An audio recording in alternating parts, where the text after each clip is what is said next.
Assalamualaikum warahmatullahi wabarakatuh. Bagi anak-anak, bagaimana kabarnya hari ini? Baik, alhamdulillah sehat semuanya ya. Ibu absen terlebih dahulu. Nah, hari ini alhamdulillah masuk semuanya. Sebelum pembelajaran kita mulai, marilah berdoa terlebih dahulu dipimpin oleh ketua kelas.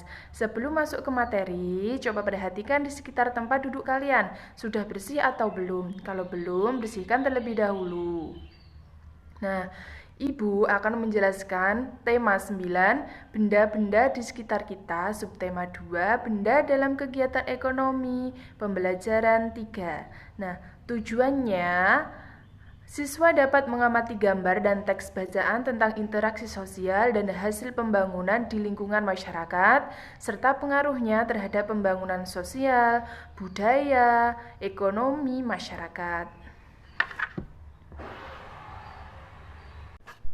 Selanjutnya kita masuk ke materi. Nah, interaksi merupakan suatu bentuk hubungan timbal balik antara individu dengan individu, individu dengan kelompok, serta kelompok dengan kelompok. Interaksi manusia bukan hanya dengan individu dan kelompok saja, melainkan mencakup interaksi manusia dengan lingkungannya, sosial budaya, dan ekonomi. Nah, manusia melakukan kegiatan ekonomi untuk memenuhi kebutuhan sehari-hari.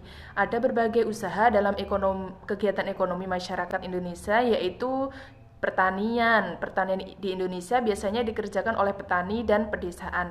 Mereka menanam jenis tanaman yang bermanfaat. Contohnya pertanian yaitu padi, sayuran, dan palawija. Namun ada pertanian yang diusahakan oleh perusahaan besar. Usaha ini bertujuan untuk menghasilkan tanaman produksi, misalnya perkebunan hortikultura dan perkebunan besar seperti teh, kelapa sawit, kopi, dan coklat.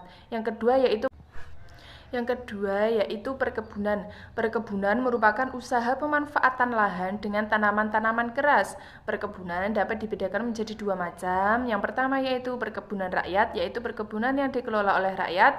Kedua, perkebunan besar, yaitu perkebunan yang dikelola oleh pemerintahan perkebunan. Nah, hasil perkebunan besar tersebut biasanya ditujukan untuk ekspor sehingga dapat menghasilkan devisa bagi negara. Contohnya, karet, kelapa. Yang kedua yaitu perkebunan. Perkebunan merupakan usaha pemanfaatan lahan dengan tanaman-tanaman keras. Perkebunan dapat dibedakan menjadi dua macam, yaitu perkebunan rakyat atau perkebunan yang dikelola oleh rakyat, juga perkebunan besar, yaitu perkebunan yang dikelola oleh pemerintah atau perusahaan perkebunan. Nah, hasil perkebunan besar tersebut biasanya ditujukan untuk ekspor sehingga dapat menghasilkan devisa bagi negara. Contohnya, tumbuhan karet, kelapa, kelapa sawit, dan tebu. Sedangkan peternakan adalah usaha pemelihara binatang piaraan yang diambil manfaatnya.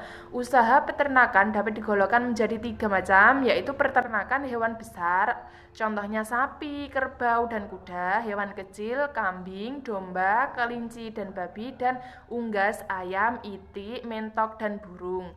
Sedangkan perikanan yang ketiga yaitu perikanan. Perikanan adalah usaha memelihara ikan di perairan, dapat dengan cara membuat kolam. Nah, perikanan dapat dibagi menjadi dua jenis, yaitu perikanan air tawar, contohnya yaitu ikan gurami, nila, dan lele. Nah, untuk perikanan air payau, contohnya yaitu ikan bandeng.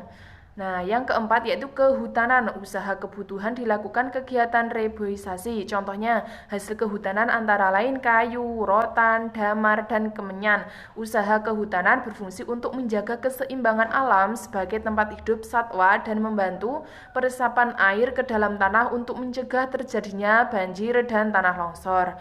Nah, selanjutnya yaitu pertambangan. Pertambangan adalah usaha untuk mengelola atau memanfaatkan mineral demi kesejahteraan manusia. Contoh hasil barang tambang antara lain industri bahan pangan, tekstil, dan sepatu.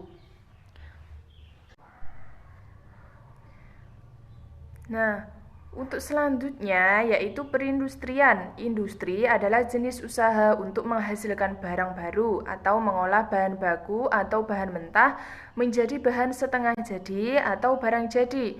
Usaha industri dapat dilakukan oleh perorangan, kelompok atau perusahaan. Bentuk usaha industri antara lain industri pangan, tekstil, dan sepatu. Selanjutnya yaitu perdagangan. Perdagangan adalah jenis usaha yang kegiatannya menyalurkan barang dan jasa dari produk ke konsumen.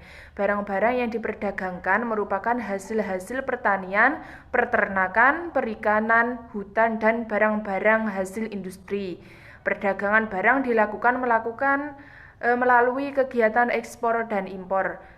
Yang terakhir yaitu jasa. Usaha jasa merupakan jenis usaha penyedia jasa dan bukan suatu produk benda untuk mendapatkan keuntungan atau laba. Misalnya usaha jasa beca, ojek, dan pemandu wisata.